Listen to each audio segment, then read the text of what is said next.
story about getting Michael in the band, because one of the great things about the band when you listen down below Sammy and Eddie is the rhythm section is just so, there's so much going on down there. And he seems like the perfect guy for the group, I assume. How did he come into the picture? Well, Mike and I have a spiritual connection. You know?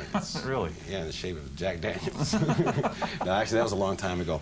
The way we met was we were playing the same bill, if you want to call it then, you know, playing a high school auditorium, and our PA had broken down, and Mike just let us use his, and we befriended him, and he came around, and before you know it, he was in the band. Was it obvious when he first started playing with you that he's really got something going here? Yeah, I think besides, it was more, what was more besides his playing was his attitude.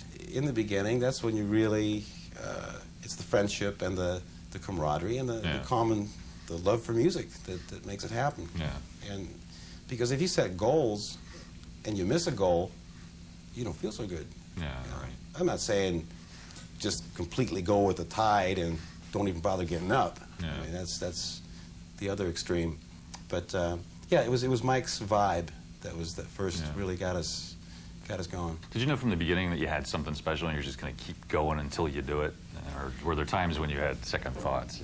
I think it was from very early on that it was kind of ingrained on us that if you're doing something that you like, then that is of the utmost importance. Because in our family, there were two opposites. There was my dad, the musician, the guy, the happy-go-lucky guy, you know, and let's have a drink, that type of thing. The other side was our mother. He says, you know, without a suit and tie, you ain't diddly. You know, you're nothing. You come by, you know, visit today or tomorrow, and she'll say, Alex, when are you going to get a job? You know, she's 75. And, Mom, does it really make any difference? Were you guys, when you and Eddie were kids, was it immediately apparent that you were musical? I mean, did you both just feel like this is what we want to do, and we love music, we want to play? Yeah, my dad, and if I say Ed and my father, or our father, that sounds kind of holy, doesn't it? Now, he was a musician, and again, it's really hard to put it into words, but musicians are different than the 9-to-5ers. You know, it's a different mentality. It's I think it really is something that's in your blood, and the lifestyle is different. Yeah, you have roots. There's certain places where you come home to, but the whole planet is your home. Here's your suitcase. Here's your instrument. Let's go. Yeah. Because you know, music is all about people, meeting people and playing for them, and so we picked that up very early. Yeah. Must be great to play with a brother, right? I mean, is this a special relationship? Yeah, I mean, it never really came to my attention until Sammy once in a while will say, see, you got to remember the four of us, we're together a lot. So just to keep things interesting, we like to stir a little bit of, you know, stir a little. So whenever something isn't going 100% right, you know, Sammy kind of walks off and he says, yeah, the brothers, man, the brothers are at it again. You can't win around here. You know? Of course, that's really some reverse psychology, because at that point I'm supposed to say, oh, no, not at all. No, I disagree with Ed, man. I'm siding with you, Sam. What kind of, when you were looking for, when you replaced that other guy who was in the band, when you were looking for a singer, was there something special you were looking for, or did Sammy just fit the bill? He just fit the bill.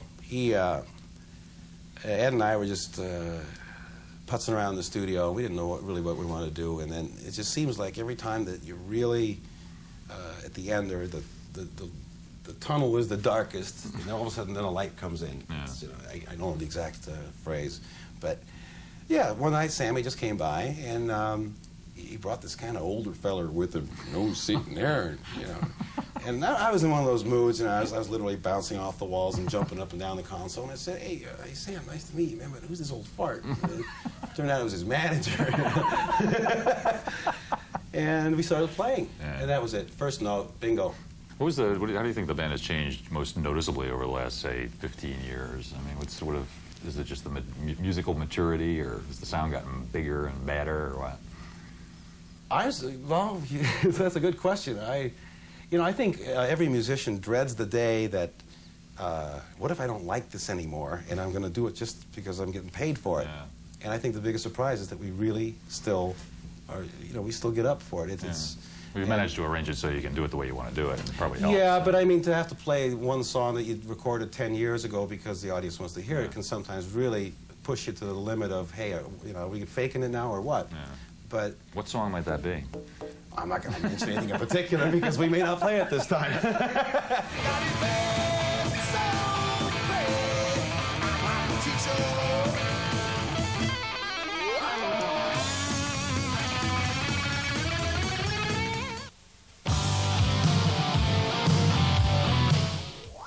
Ooh, yeah, whoop.